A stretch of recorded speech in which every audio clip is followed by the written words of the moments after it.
Oikeastaan minä annan lennosta puheenvuoron Savonia ammattikorkeakoulun TKI-asiantuntija Raisalle ja Kaisa Rönkkö on sitten, joka vetää tässä paneelissa sitä toista osaa. Ollaan vähän niin kuin kahden teeman tiimoilta tässä. Eli tässä jälkimmäisessä osassa on kulttuuripoliittisen selonteon teemaa ja tässä ensimmäisessä osassa tulevaisuus kohtaa teknologian ja taiteen. Ole hyvä, Raisa.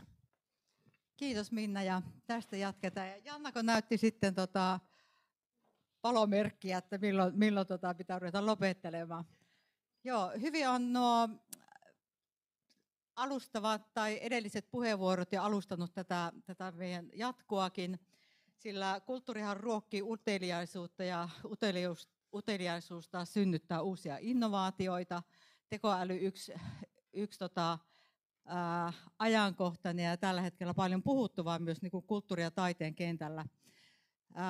Pelätään ehkä sitä, toisaalta sitä ollaan jo otettu hyvin niin kuin nohevasti käyttöön omissa prosesseissa. Se luo ihan uutta työkulttuuria, uudenlaista tekijyyttä ja sen kanssa eletään mutta ehkä niitä normeja ja sääntöjä ja jonkunlaista suhdetta meidän pitää jokainen rakentaa siihen tekoälyyn. Nyt pitää muistaa sitten se, että tekoälyhän ei sinällään itse tuota elokuvia tai tee biisejä ja julkaise niitä, vaan aina siinä on ihminen sen tekoälyn kanssa toimimassa. Eli tekoäly ei tee yhtään mitään, ellei se ihminen sitten anna sille jotain käskyjä tuottaa sisältöä. Ja tänään tässä tulevaisuuspaneelissa, kohta esittelen panelistit, pohditaan suhdettamme tähän tekoälyyn ja tuodaan esille erilaisia tulokulmia näiden tekijöiden kautta siihen. Ja aloitan esittelyn sieltä talon väestä. Täällä on meillä mukana Oskari ja Eero, Oskari Korkkonen. Arvasit, että meni väärin. Ja Eero Viettinen siellä reunassa. Tiedä, vaikka tulevaisuuden kuuluisuuksien kanssa tällä istutaan, koska Lapinlahdelta on tullut niin paljon kuuluisia taiteilijoita ja kulttuuritekijöitä. Sitten meillä on Petra Lisitsin siinä, joka jo esiintyi meille. Aivan loistava esitys oli. Ja sulla on ihan todella monenlaista roolia kulttuurisessa. Olet Kuopion kansalaisopistossa johtava musiikinopettaja, väitöskirjatutkija, pedagogi, muusikko ja Kuopion alueen brändilähettiläs. Sellainenkin vielä. Ja sitten Antti Hurskanen ei valitettavasti päässyt tänään paikalle ja Kari Virranta häntä sitten tässä Huru-ukko tuuraa ja edelleenkin Lapinlahden kunnanhallituksen puheenjohtaja. Ja viimeisenä tässä reunassa meillä istuu Sini Majuri, Suonenjoelta lähtöisin oleva muotoilija, lasitaiteilija, maailman kuulu sellainen ja maailmalla myöskin tunnustettu. Ja Sinin teoksia nähdään täällä meidän taustalla sitten pyörimässä. Ja Sini kertoo nyt hieman tarkemmin myös omasta suhteestaan tekoälyyn ja kuinka hän on käyttänyt omassa taiteellisessa työssään tekoälyä. Ole hyvä, Sini. Kiitos paljon ja ihana olla täällä Lapinlahdella. Tämä on tärkeä paikka. Mulla oli tuolla Taidemuseo Eemilissä niin näyttely muutama vuosi sitten ja savolaisuus on aina ollut mulle tärkeä osa taidetta. Ja robotiikka ja tekoäly on minun työssä sellaisia menetelmiä, jotka on kiinnostanut viime aikoina. Me tehtiin mun kollega Marja Hepoahon kanssa esimerkiksi robobaletti. Siinä ihminen ja kone, ne vähän niin kuin tanssi kuolemantaistelun, että kumpi voittaa. Meillä oli mukana Aalto-yliopisto ja Boston Dynamics, joka on tämmöinen amerikkalainen robotin valmistaja. Heillä on semmoinen vähän niin kuin koiran näköinen keltainen robotti. Ja sitten nämä kaksi tanssi keskenään. Ja oli hauska, tässä tuli aikaisemmin esille baletti, että millainen taiteenmuoto baletti on. Niin tuossa teoksessa meillä oli Mira Ollila tanssimassa ja oli jännää lasin tekijänä, että sulla onkin myöskin se tanssitaiteilija sun instrumenttina ja hänen kilometrit taustalla. Että millainen teos siitä tulee ja myöskin siinä, kun ihmiset tekee hyvin eri alojen ihmiset yhteistyötä keskenään. Mulla lasi on myöskin tärkeä valinta, että mä käytän just lasia materiaalina. Ja nyt itse asiassa joulukuussa me saatiin lasin perintö Unescon aineettomaksi maailmanperinnöksi. Meillä on esimerkiksi saunominen siellä. Eli suomalaisuuteen, suomalainen vähän niin kuin kansallismateriaalikin on tämä lasi, mutta se on samalla myös haavoittuvaisessa asemassa. Ja mua kiinnostaa se, että miten saada uusia yleisöjä löytämään sitten sen lasin ja mitä tapahtuu, kun sekoitetaan teknologiaa ja lasia yhteen. Jos katsoo vaikka tätä meidän auditorioa tässä, että millainen tämä maailma olisi, jos meillä ei olisi lasia. Ja silleen, millainen vaikka meidän teknologia olisi ilman lasia, jos ei olisi koskaan löydetty vaikka linssejä. Olisiko me nähty avaruuteen tai olisiko me nähty vaikka mikroskooppisen lähelle. Samalla lasimateriaali on jännä, että sitä ei koskaan opi täysin. Että, ihan pari vuotta sitten Tampereella tämmöinen Erkka Frankberg, hän keksi semmoisen lasin, jota pystyy muovailemaan huoneen lämmössä, että se on jatkuvasti jatkuvan löytämisen keskellä. Ja se on myöskin materiaali, joka on semmoinen kauneuden ja myöskin aineettomuuden materiaali.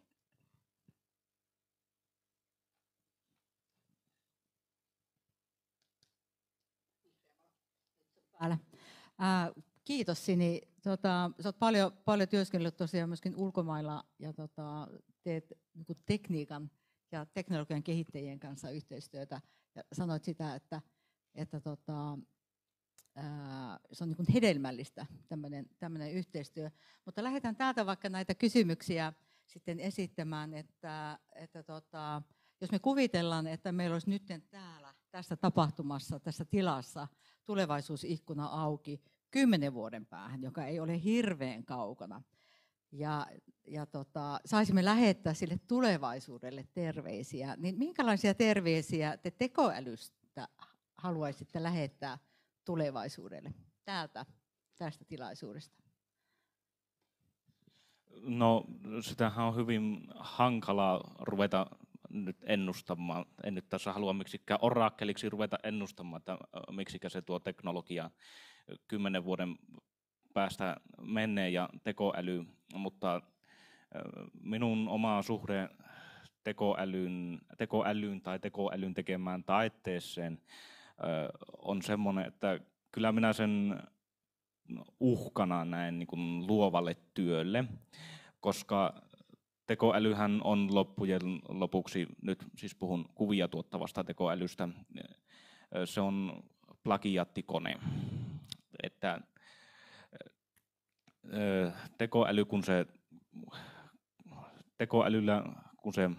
tekoälyhän koulutetaan niin kuin suurilla tietokannoilla, joihin on otettu eri taiteilijoiden internettiin laittamia kuvia, ja kun se tekoäly niitä kahtopi, niin se ei katso niin kuin ihminen, vaan se katsoo niin kuin joka ikisen pikselin, se niistä kopioipi, ja sitten kun siltä kysytään, että tuotapa joku kuva, niin se käyttää niiden taiteilijoiden teoksia antamatta minkäänlaista tunnustusta niille alkuperäisille taiteilijoille. Ja toisinaan näiden kuvien alalajissa jopa näkyy niiden taiteilijoiden signeerauksia, mitä sitten voisi tietysti käyttää identiteettivarkkautta ja vastaavaa, mutta minä en niin kuin halua kuluttajana tukea suoraan tai minkään välillisen toimijan kautta tekoälyn toimintaa tässä nykyisessä muodossaan. Tulevaisuudessahan se tietysti tulee kehittymään, ja kun tämä oikeuslaitos, kun saa asiasta kiinni, oikeuslaitos tulee yleensä vähän perässä teknologian kehityksessä, niin se, että saavat lait paikalle, että tämmöistä tekoälyä ei voi käyttää tämmöiseen niin kuin tekijän oikeuslain alla olevien kuvien, tai että tekijän oikeuslain alla olevien kuvia ei voi käyttää tekoälyn kouluttamiseen. Mitäs mieltä Eero? Minkälaisia terveisiä sinä haluaisit lähettää tulevaisuuteen? No, nyt tässä pitäisi keksiä jotakin, mutta no mä Laita vähän lähemmän. joo, että mä ehkä näen sen enemmän semmoisena mahdollisuutena itse. Mä en ole niinkään Se on hyvä, että kato, niin. monenlaista mielipidettä. Että mä en ole itse silleen taiteen tekijä. Mä oon tässä en ole kuvislukiossa, mä oon vaan tässä niinku peruslinjalla. Mutta niinku, kyllä mä oon niinku innoissaan siitä, että minkälaista taidetta niinku se tekoäly pystyy tuottamaan. Ja itselle tärkeintä siinä taiteessa ja kulttuurissa on se niinku konsepti ja se niinku ihminen, eikä niinkään se tekniikka. Että mielestäni on hienoa nähdä, että miten se niinku yhdistyy, mutta ainahan siinä on se niinku tekijänoikeusjuttu ja kaikki, mitä nyt Oskari tässä kertoi, että kyllä siinä on myös se uhka, mutta jos niinku ne lailliset asiat saadaan niinku kuntoon, niin mä näen sen niinku isona mahdollisuutena. On se muuten hirmu hyvä, että täällä on näin nohevia nuoria miehiä, vai mitä? Tyhmempikin ymmärti, että miten se tarkoittaa se tekoäly. Tuleva opettaja varmaan tässä, mutta minä kyllä sanoisin, että se on varmasti ihan hyvä renki. Mutta se on vähän niin kuin viina, että huono isäntä. Ja joten niin 10-vuotiaahan toivoisin myös se, että ihminen osaisi arvostaa sitä omaa tekemättään työtä. Ja sitä, että me halutaan sillä taiteella ja kulttuurilla tulla yhteen. Että me yhä tultaisiin yhteen, eikä vaan katsottaisi siltä pikselimassoa sieltä tietokoneelta.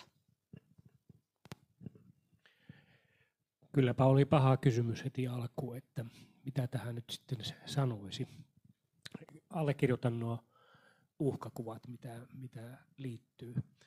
Mutta se, että kun tavallaan on niin kuin koulutuksen ylläpitäjä roolissa tässä, niin kyllä kai meidän lukion, meidän kansalaisopiston ja meidän alueella toimivan portaanpään ja eri oppilaitosten pitäisi niin kuin tätäkin asiaa pystyä tuomaan niin kuin opetukseen mukaan ja puhumaan niistä uhkista ja mahdollisuuksista, mitä on.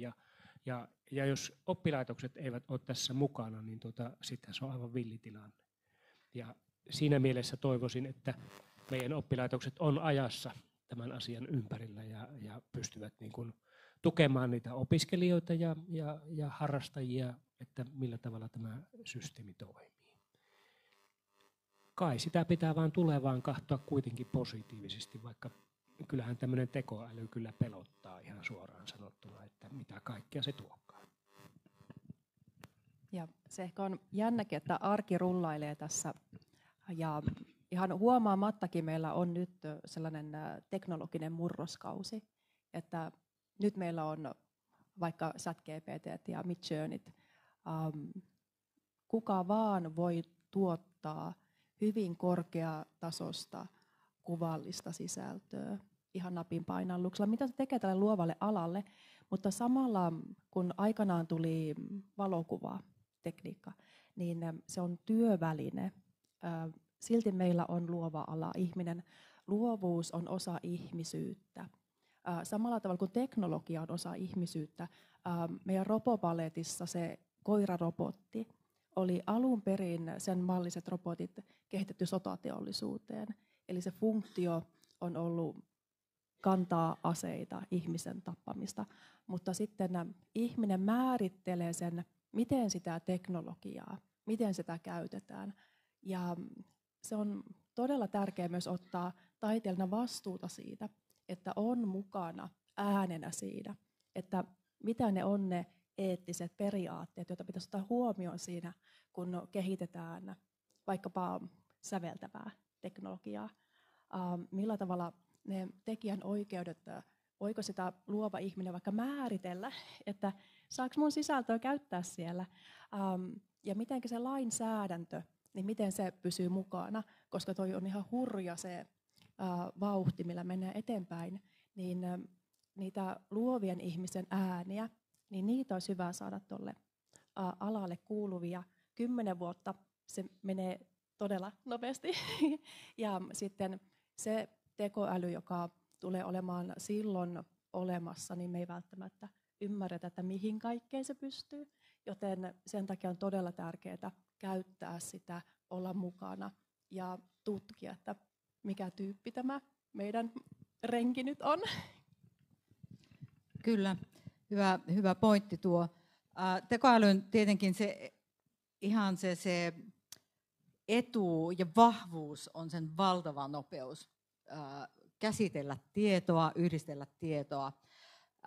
Voisiko olla tämmöinen uhkakuva meillä, että meidän aikakäsitys on tässä muuttumassa? Tai minä en tiedä, onko se uhkakuva, mutta että onko se niin kuin muuttumassa, että mitä vaikutuksilla sillä voi olla sitten taiteilijuuteen ja tekijyyteen ja miten se vaikuttaa meihin kulttuurin ja taiteen kuluttajina. Et maltetaanko me enää olla minkään teoksen äärellä tuntia edes, kun se nyt jo tuntuu niin kuin joskus vähän vaikealta, mutta toisaalta myöskin helpottavalta ja hyvältä, että tunnin puolitoista tuntia seuraat teatteriesitystä ja voivaudut siitä ja olet ollut paikoillasi.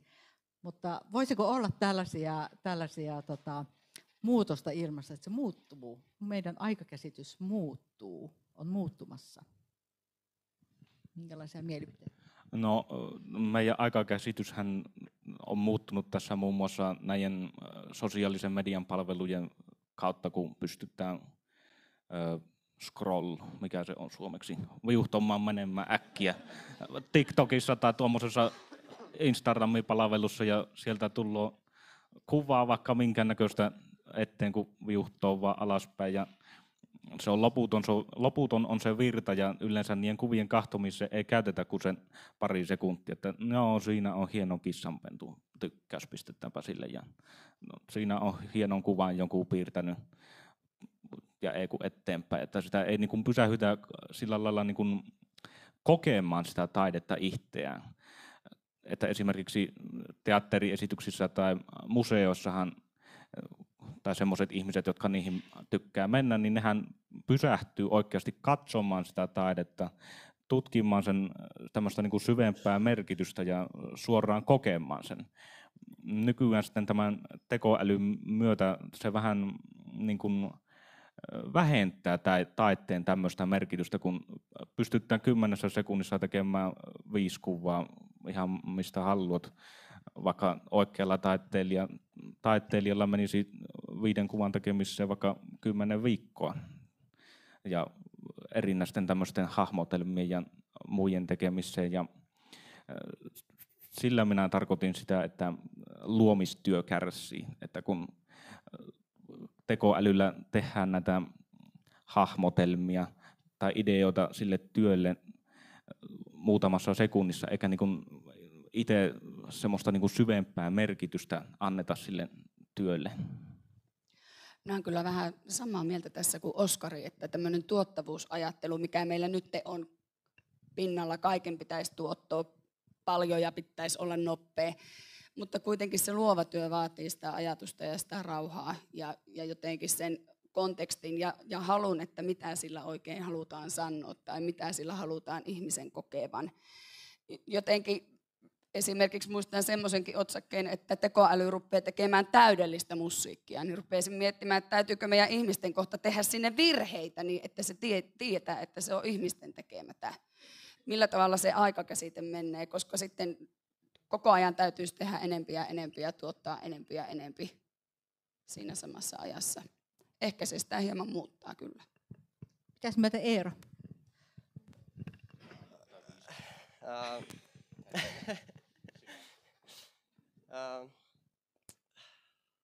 Voit miettiäkin, jos No, mä mietin hetken, että jos jollain muu. Ei meillä ollut kyllä mitään sanomista tämä asia, että kyllähän se selkeästi aika määriten muuttuu ja tämmöinen nopeuden vaade tulee kasvamaan, mutta onko se ihminen lopulta valmis siihen? Ja itse ainakin ajattelen, varmaan vanhuudesta johtuu, että jotenkin niin kuin haluaa aina välillä rauhoittuakin jotakin kahtomaan ja kuuntelemaan ja aistimaan ja näkemään. Että en minä nyt tiedä, että onko se viuhtominen kuitenkaan lopulta se ihmisen niin kuin idea. Että kyllä kai kuitenkin niin kuin semmoinen kokemus ja miettiminen ja pohtiminen pitää jollakin tavalla niin kuin olla mukana, kun taidetta ja kulttuuria kulutetaan.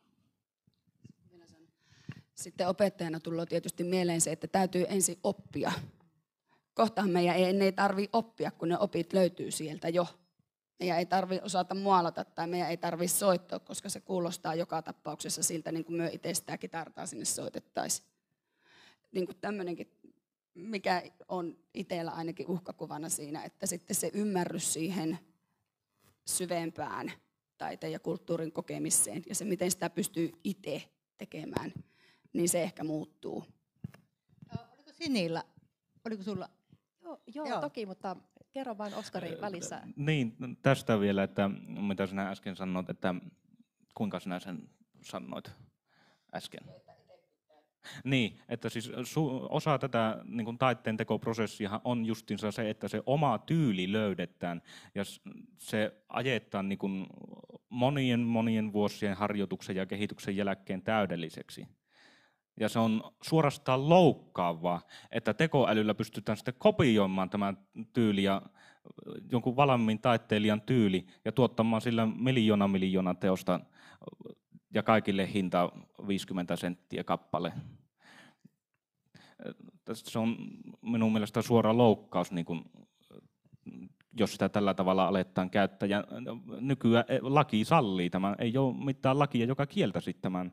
Niin sen takia vielä nykyisessä tilassaan tekoäly on minun mielestä uhka. Toi on tosi hyvä pointti Oskarilla ja just toi oman äänen löytäminen taiteilijalla.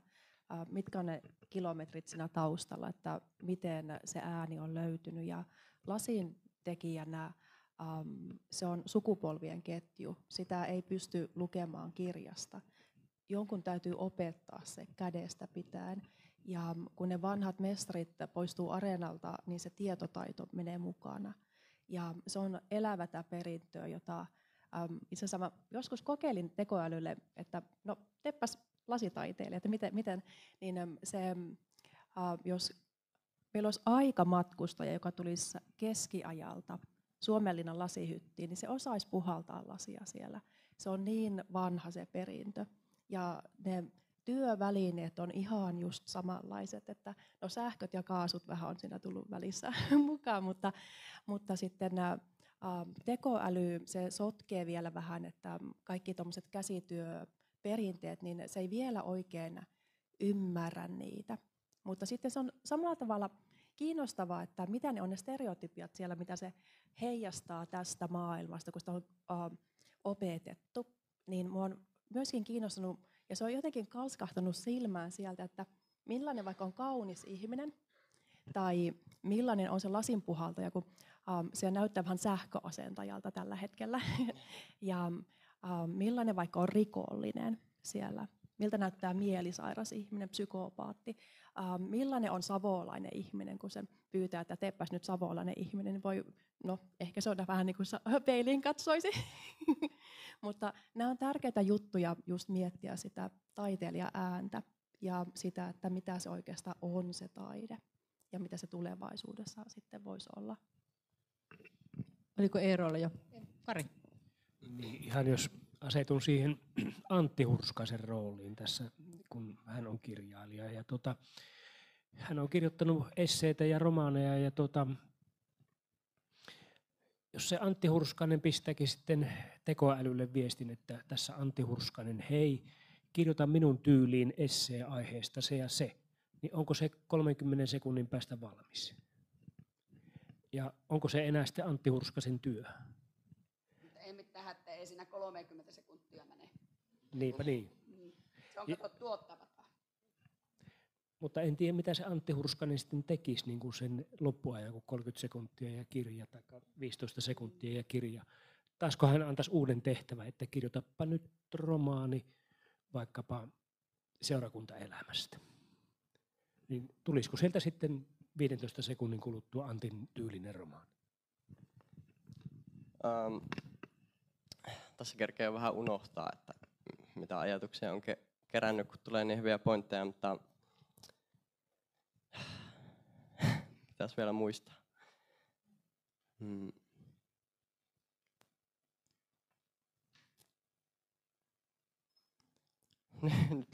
Äsken oli hyvä ajatus, mutta nyt, nyt lyö tyhjää.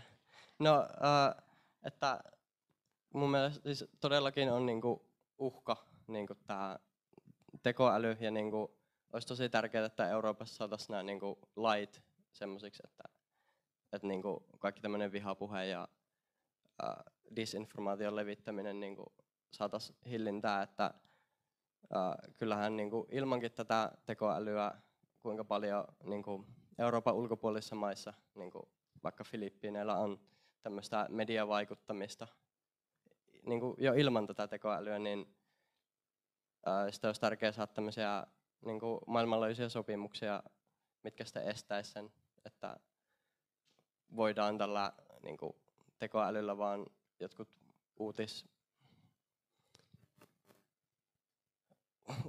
uutislehdet niinku täyttää sillä tekoälyn niinku vihapuheviestinnällä tai sillä.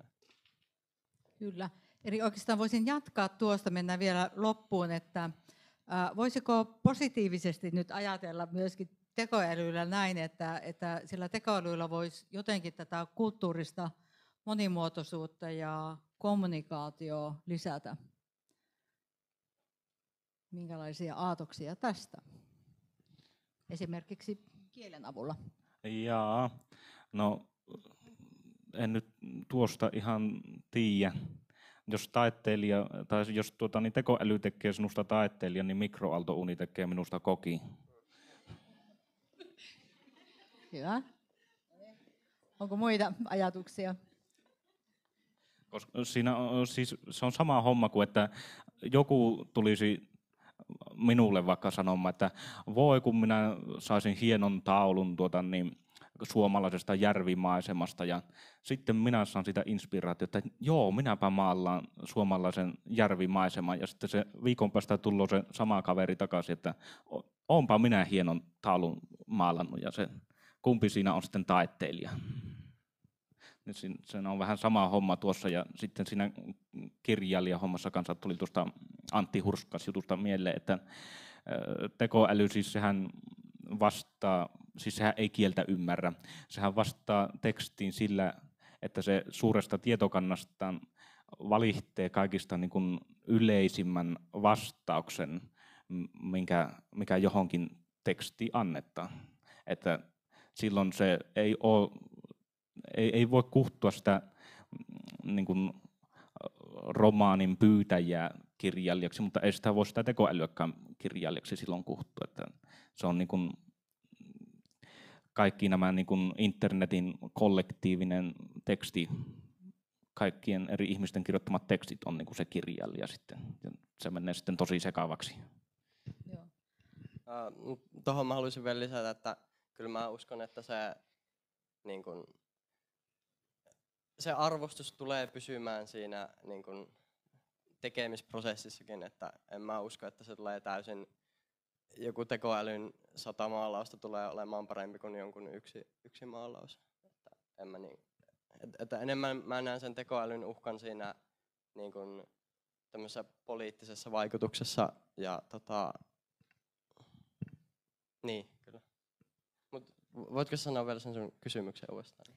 No oikeastaan vastasitkin siihen, mutta tästä kulttuurisesta monimuotoisuudesta, että voisiko se edistää jotenkin sitä no siis vuorovaikutusta? Kyllähän se mun mielestä niin kuin tehostaa sitä todella paljon, että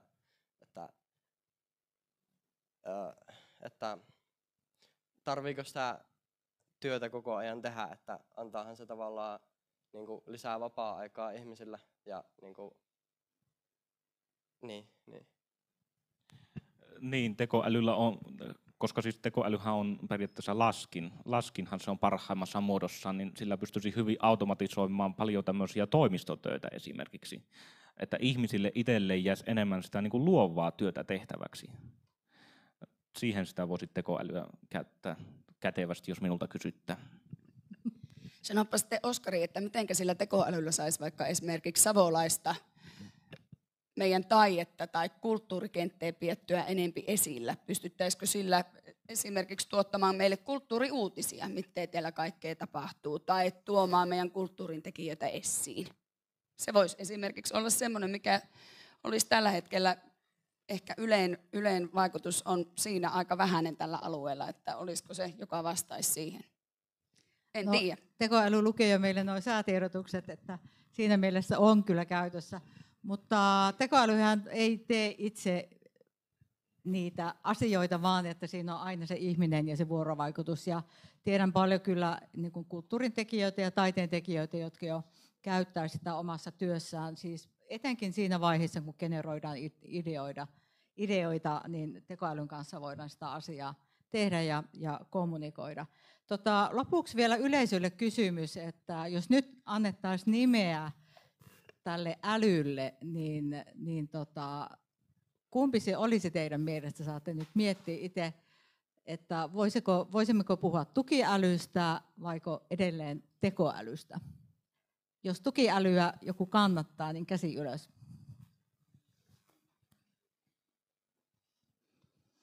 Loput menee vielä tällä jo annetulla nimellä.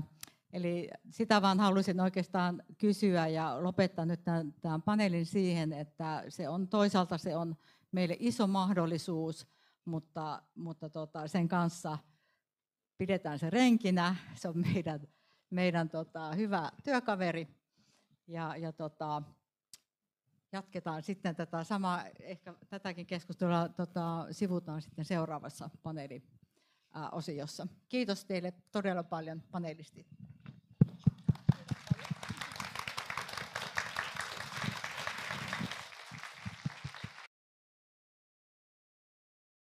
Joo, te jäätte vielä ja tästä vaan kapula vaihdetaan.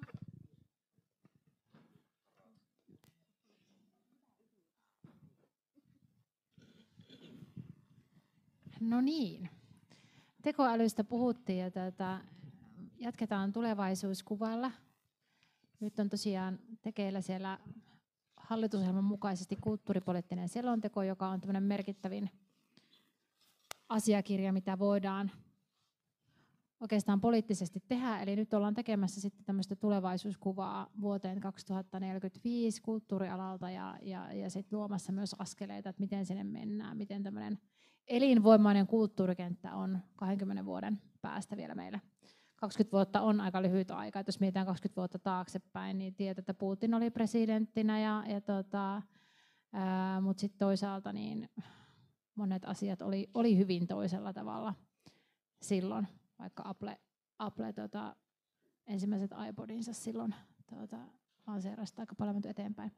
Mutta jos tekoälyä ei saa sanoa, niin mitkä teidän mielestä on ne suurimmat muutostekijät, kun katsotaan 20 vuoden päähän, jotka meidän pitäisi ottaa huomioon?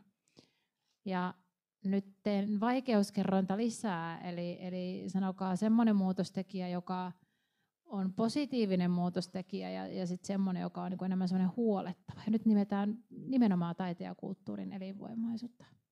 Aloittaako Sini? Mä oon pohtinut yhteiskunnassa empatiaa.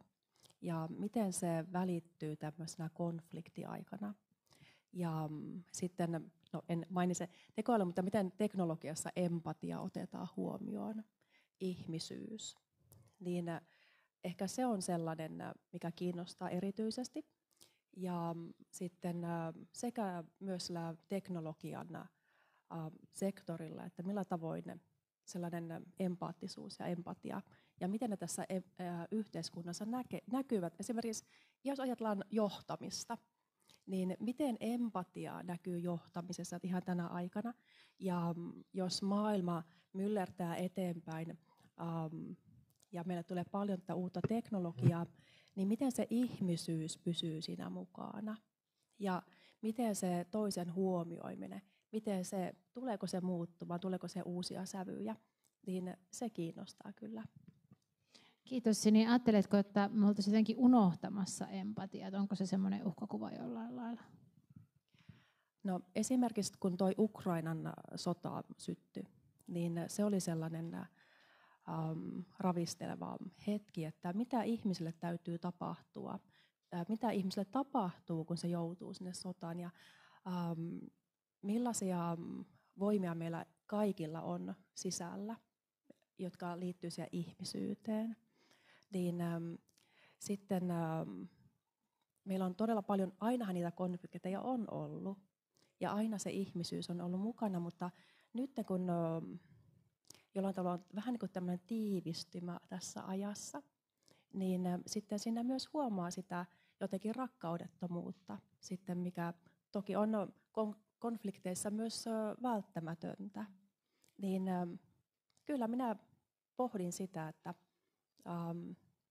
tässä yhteiskunnassa varsinkin, että voiko se vähän niin kuin, varsinkin nuorison jotenkin ajassa, niin voiko se jotenkin vähän muuttua? Kiitos. Mennään eteenpäin. Ehkäpä omasta näkökulmasta tämmöinen alueellinen keskittyminen on erittäin iso uhka. Ja jos ajatellaan tämän tyyppisiä yhteisöjä kuin esimerkiksi Lapinlahti on, että millä tavalla pystytään niin kuin kulttuurin ja taiteen harrastamisen ja tuottamisen edellytykset turvaamaan, niin se on varmaan niitä isoja kysymyksiä silloin, kun taloudet keskittyy. Jos katsotaan Lapinlahden kunnan voimavaroja toimia mesenaattina, niin kyllähän ne aivan olemattomat ovat.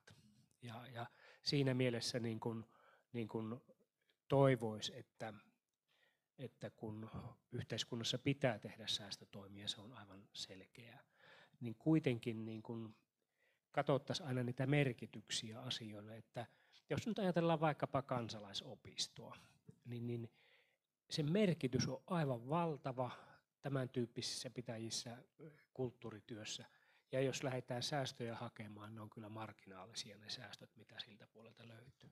Ja tämä on minusta niin kuin semmoinen iso uhkakuva kaikissa tämän tyyppisissä kunnissa kuin Lapinlahti on, joissa monessa kuitenkin on myös taiteen ja kulttuurin harrastusta. Meillä ehkä nyt pikkusen enemmän kuin keskimäärin vastaavissa kunnissa, mutta että se on iso kysymys tulevaisuuteen, että millä tavalla pystytään niin kuin se ilmapiiri ja ne pienet rahat säilyttämään, mitä niin kuin kuitenkin tämä kuvio tarvitsee.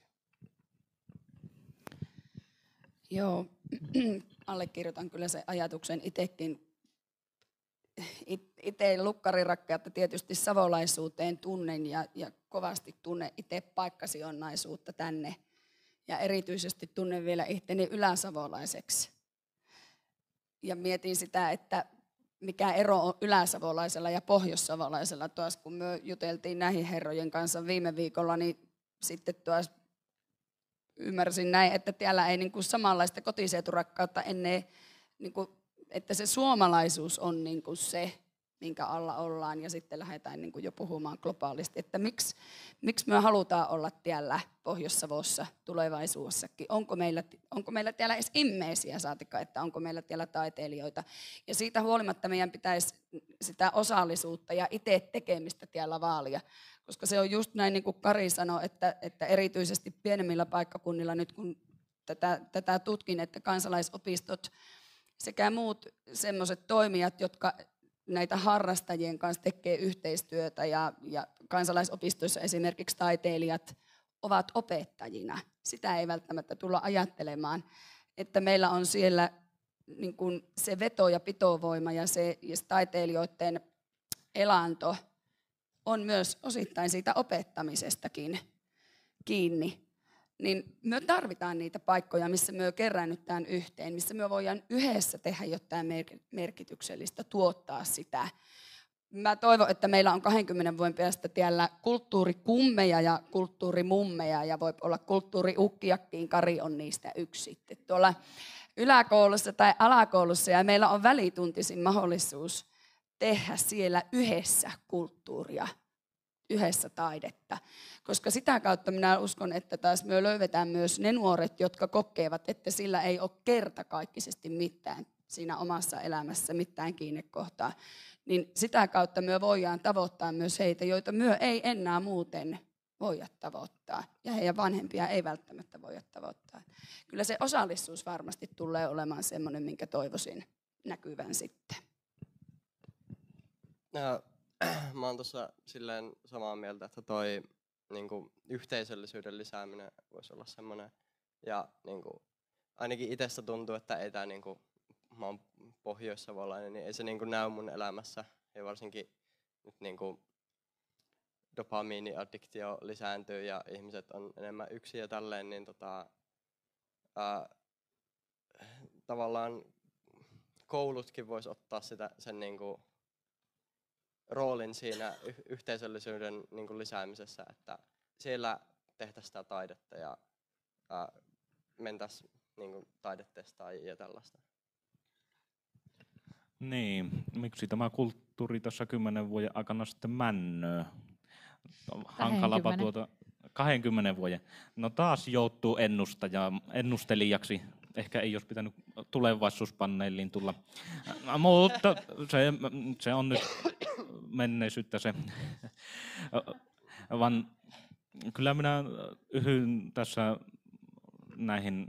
näihin puheisiin, että tulee tämmöinen empatia ja tämmöinen ehkä lisääntymään taiteessa tämän Ukrainan sodan myötä, kun se kehittyy ja toivottavasti joku päivä päättyy ehkä. Ja sitten kun ilmastonmuutos etenee ja tulee näitä muuttovirtoja, niin niissähän justiinsa tarvitaan tämmöistä empatiaa ja niin kuin inhimillisyyttä. Niin ainakin toivoisin, että se tulisi taiteessa lisääntymään, kun nämä ajat koittavat. Kiitos. Miten te ajattelette, siis dopamiinikulttuuri mainittu tässäkin, että onko se aito ongelma? Onko se aito ongelma Ylä-Savossa ja Pohjois-Savossa? Tunnistatteko dopamiinikulttuurin koukuttamista, addiktioita ja oletteko kenties itse addikteja? Aloitetaan nyt sieltä Oskarista. No, tämä on ehkä semmoinen ongelma enemmänkin nuorien keskuudessa, että se on hyvin yleistä, kun täällä lukiossa näkee, mitenkä tuolla käytävillä tuntia ootella ja puhelinta viuhottaa eteenpäin, katellaan. Ja ei ole enää niinku semmoista kulttuuria, mitä on 10-20 vuotta sitten ollut, että ollaan niinku siinä kaveriporukassa niinku kaikki läsnä, että ei pelkästään sitä niinku puhelinta selata. Mutta en sitten tiedä tarkemmin, Eero ehkä osaa tästä tarkemmin kertoa.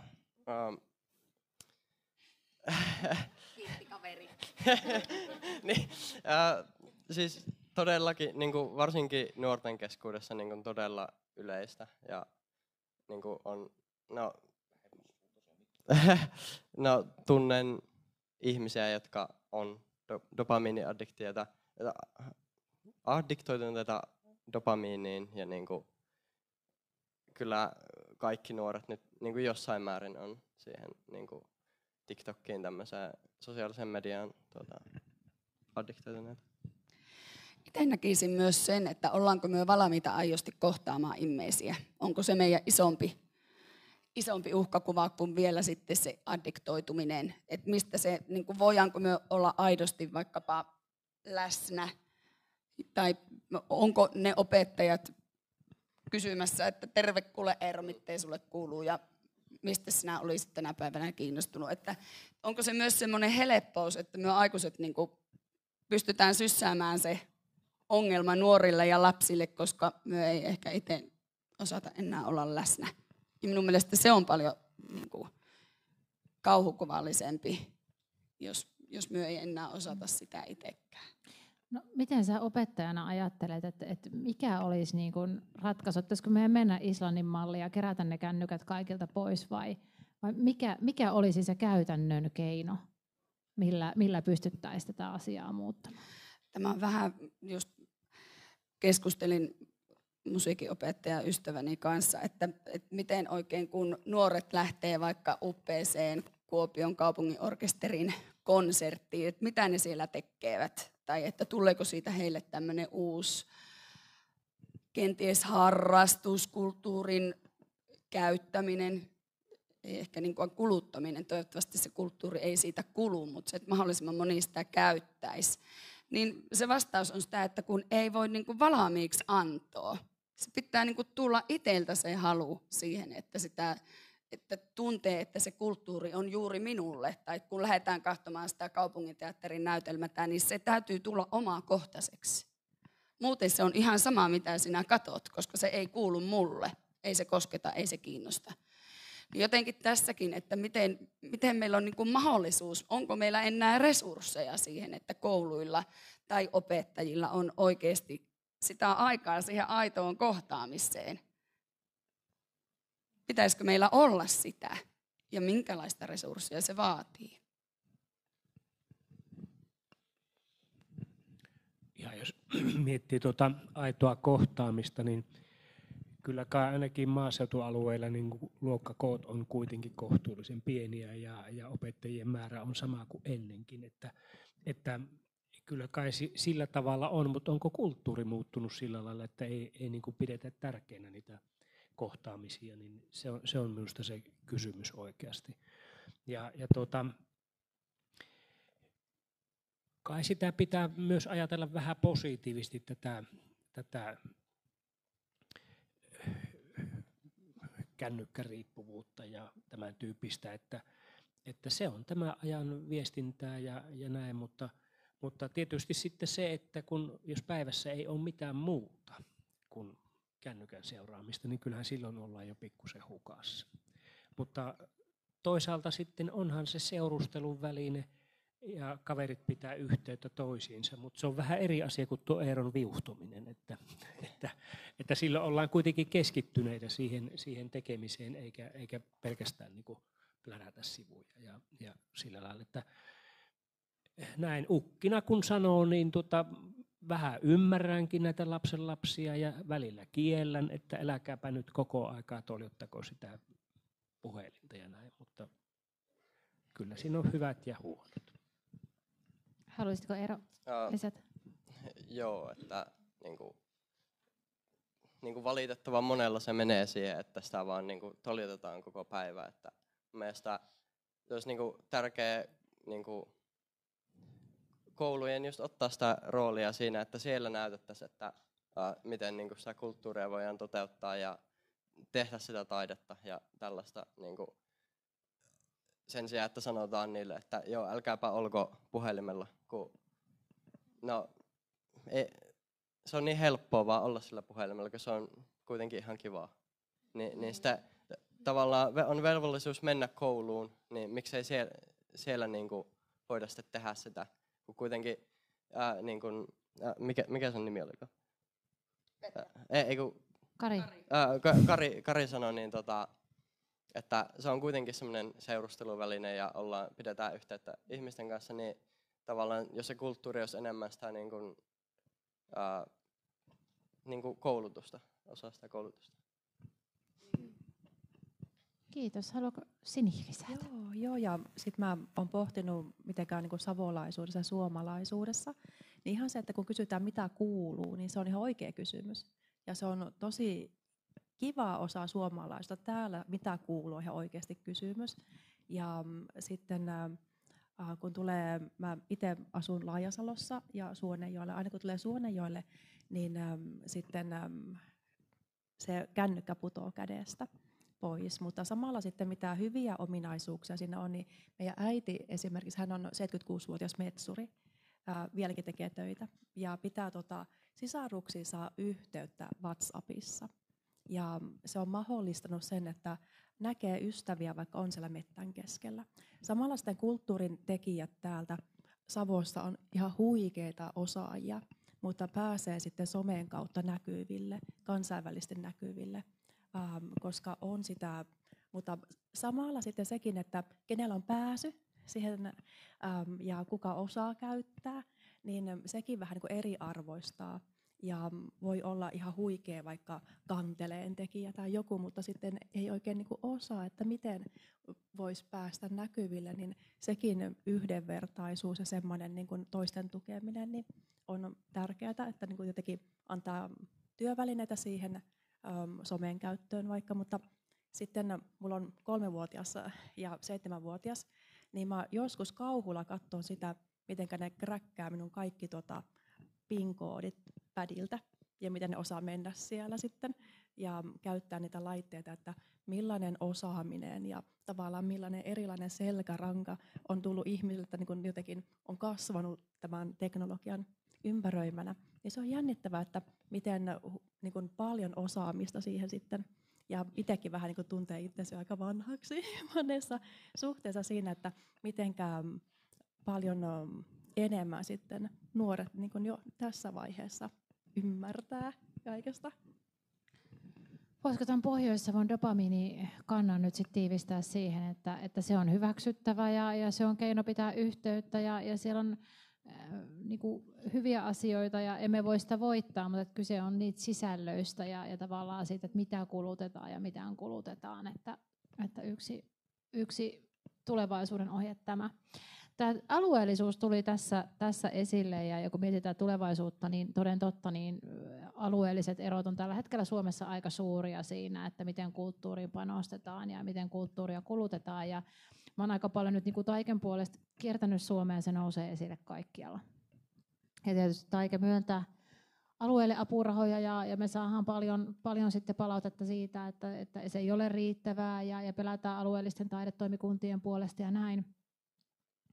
Mutta mitä te ajattelette, että mikä täällä Lapinlahdella, tai saa ottaa jonkun muunkin yläsavolaisen tai pohjoissavolaisen, että mitkä ne on ne salaisuudet täällä? Et miten teillä on vireä, hyvä tilanne ja miten sitä pystytään niin kuin tulevaisuudessa pitämään huolta? Eli mä ajattelin nyt niin kuin konkretiaa ja vastaus ei pelkästään voi olla nyt, että Taiken tuki, vaan etsitään jotain muuta. Että jos katsotaan sinne 20 vuoden päästä ja mennään Eduskelolle kertomaan, että tämmöisiä asioita tarvitaan, jotta Pohjois-Savossa ja Ylä-Savossa on vireä kulttuurielämä, niin mitkä on teidän salaisuudet ja miten niitä ylläpidetään?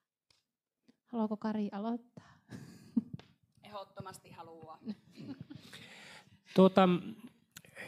Lapinlahdella niin historia on niin kuin se, mistä ammentuu tämä kulttuuri. Se on niin kuin hyvin selkeä ja tavallaan se sukupolvinen arvostus kulttuurista on niin kuin hyvin kovaa. Ja Lapinlahdella, erityisesti Lapinlahden puolella, niin se on pitkä jatkumo tämä kulttuuri ja on niin kuin opittu katsomaan ylöspäin. Ja oikeastaan niin kuin taisin tuossa avauspuheenvuorossa sanoakin, että on kysymys ihan sama kuin yritystoiminnan edistämisestä, että pitää olla se ilmapiiri sopiva ja otollinen ja pitää olla kannustusta. Ja tämän tyyppiset kunnat eivät pysty rahalla tätä rakentamaan. Se on niin kuin aivan yksiselitteinen, että me tarvitaan pieniä rahavirtoja ja tarvitaan hankkeita ja tarvitaan kaiken näköistä, mutta rahalla tämä ei synny. Se syntyy niin kuin arvostuksella ja sillä historialla ja pitkällä taiteen kulttuurilla, mikä täällä on ollut. Ja jos vielä vähän kehun Lapinlahtea ja musiikkileiriä en tuossa nostanut esille,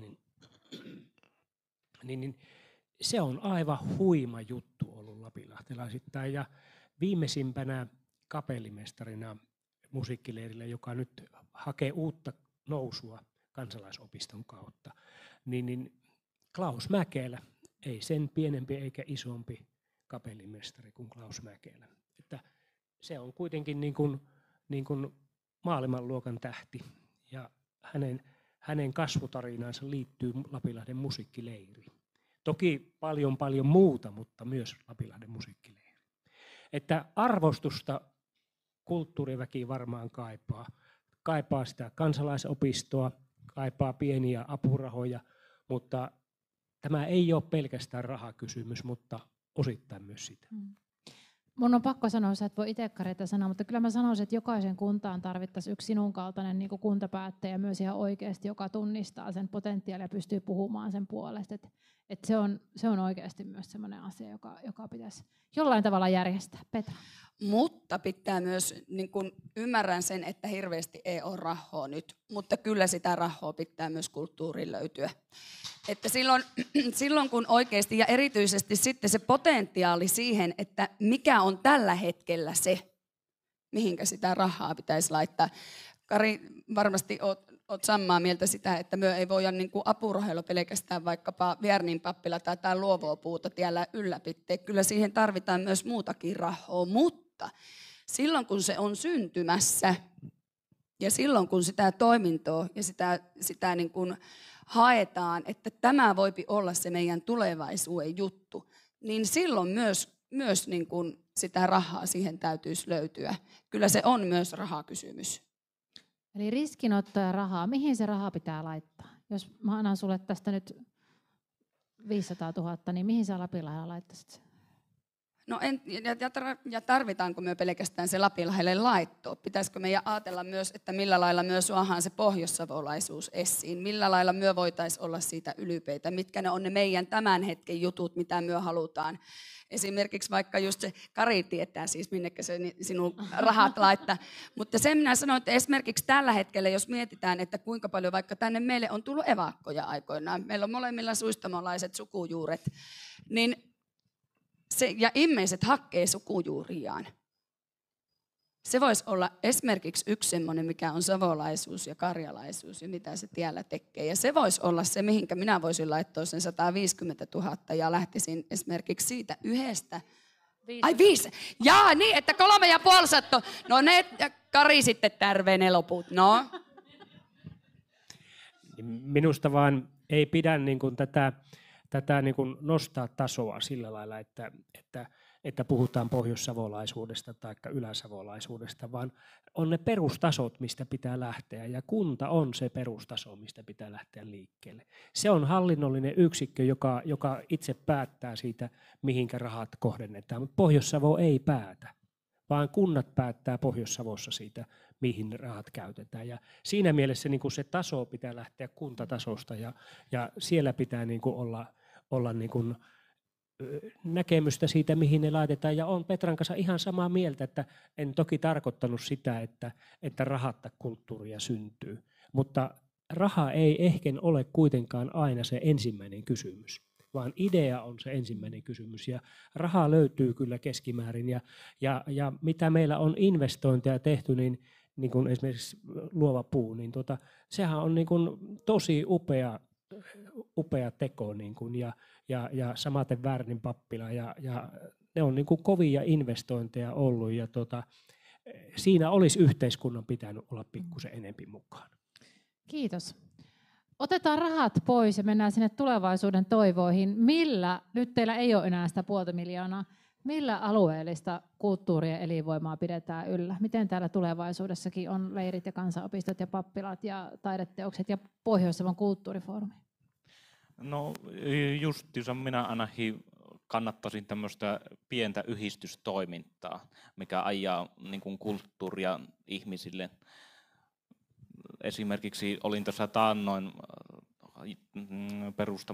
mukana perustamassa Taidemuseo Eemilin Ystävät ry:tä, joka tukee Taidemuseo Eemilin toimintaa ja sitten järjestää tämmöisiä jäsenistölleen tämmöisiä matkoja ja muita kulttuurielämyksiä.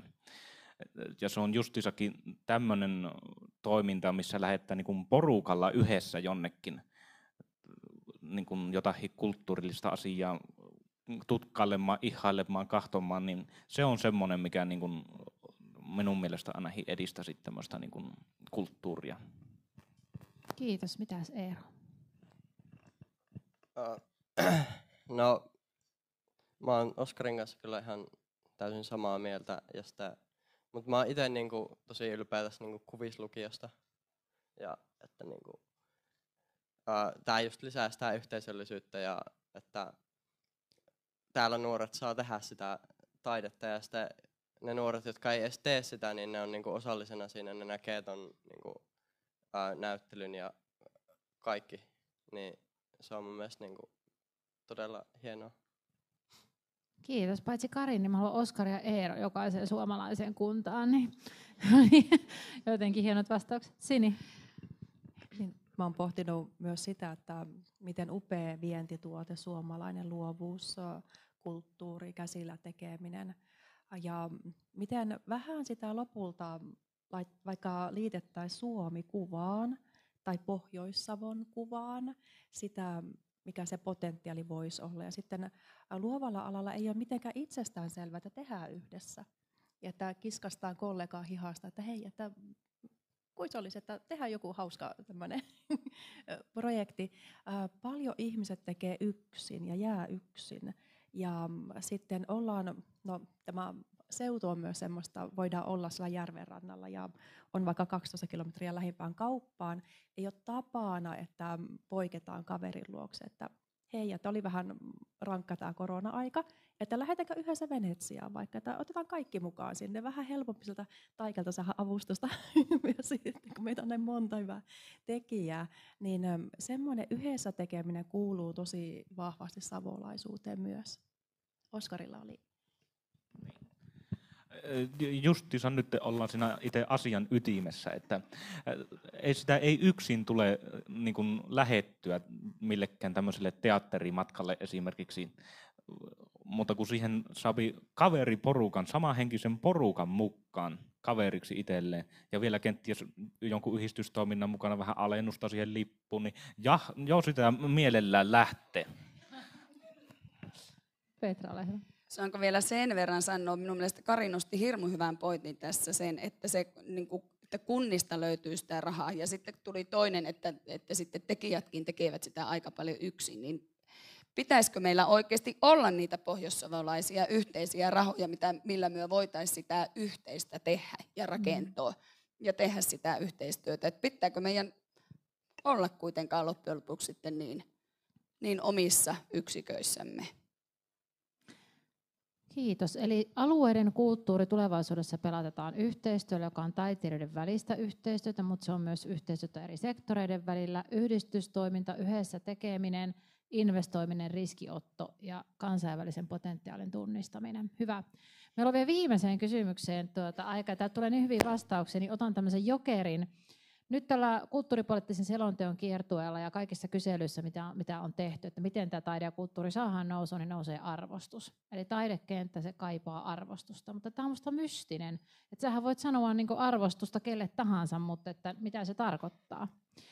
Kysymys, ja nyt vastauksena ei saa olla rahaa. Miten taiteen ja kulttuurin kentälle osoitetaan arvostusta? Mitä se arvostus on?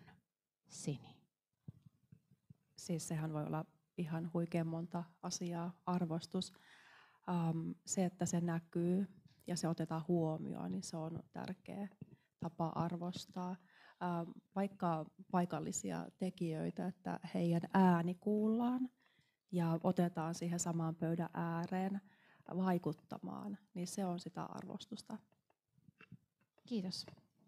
Kari.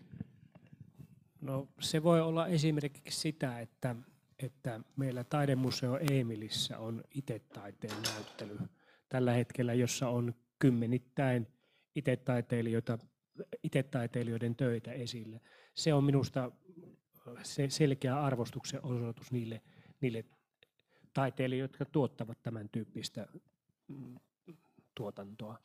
Ja kyllä se niin kuin yhteisötasolla on se, että esimerkiksi kunnassa on semmoinen ilmapiiri, että noterataan kulttuuri, niin kyllä sillä on ja eri tapahtumissa pyydetään esiintymään ja sillä tavalla, niin kyllä niillä kaikilla on merkitystä. Ihan totta. Ja sitten jos lähdetään miettimään, että millä lailla me voitaisiin pohjoissavolaiset tuoda sitten sitä meidän arvostusta tuo esiin, tai millä lailla me haluttaisiin myös, että se näkyisi muualla kuin täällä itse Pohjois-Savossa, niin voisi yksi kyllä, mikä nyt kansanmuusikkonakin tulisi hirmu mielellään niin kuin mieleen, on Yleisradion tehtävä siihen, että se meidän paikalliskulttuuri näkyy ei pelkästään meillä, mutta myös ihan valtakunnallisesti. Ja sitä kautta myös, ja ne pohjoissavolaiset taiteilijat tulisivat esiin, tai ylipäätänsä se suomalainen kulttuuri tulisi esiin. Ja se meidän niin kuin valtava potentiaali ja valtavat teot, mitä me täällä tehdään. Et jotenkin se, että kaikkea vastuuta ei voi sysätä meille vaan pelkästään tänne, vaan sillä täytyy olla myös semmoinen niin kuin valtakunnallisestikin merkittävä ja laajempi tuki. No, mun mielestä se arvostus on sitä, että siihen on niinku mahdollisuuksia tehdä, että ei arvosteta pelkästään sitä jo valmista huipputaidetta tai huippumusiikkia, vaan kaikilla niinku on mahdollisuus tehdä. Että arvostetaan sitä koko kulttuuria eikä vaan sitä niinku että se arvostus näkyy niinku enempänä mahdollisuutena tehdä ja toteuttaa. Joo, asia on juurikin näin, että tämmöisiä pienempiä taiteilijoita tulisi niin kuin myös huomioida ja tukea, ei pelkästään rahallisesti, vaan myös tämmöisen niin kuin esille tuomisen keinoin. Että mainostetaan Ylellä esimerkiksi, tai otetaan mukaan tämmöisiin isompiin valtakunnallisiin tapahtumiin tai kenties kilpailuihin, mitä järjestetään, ja niin kuin huomioidaan heidät. Eli arvostusta, näkyvyys, osallisuus, osallistuminen, niin kuin aikalaiskeskustelussa. Nämä ainakin nousi täältä. Ja totta kai kyllä sitä rahaakin tarvitaan ja toivotaan, että sieltä tänään riihessä tehdään sellaisia päätöksiä, että tästä päästään eteenpäin kuitenkin täysin voimin. Kiitoksia panelisteille ja minä luovutan tämän mikrofonin seuraavalle. Kiitos. Ihanaa, kiitos. Kiitos Oskari, kiitos Eero, kiitos Petra, kiitos Kari, kiitos Sini, kiitos Kaisa ja Raisa. Mahtavaa, upeata keskustelua. Hei, ennen kuin nälkä meidät ajaa lounaalle, niin muutama käytännön juttu.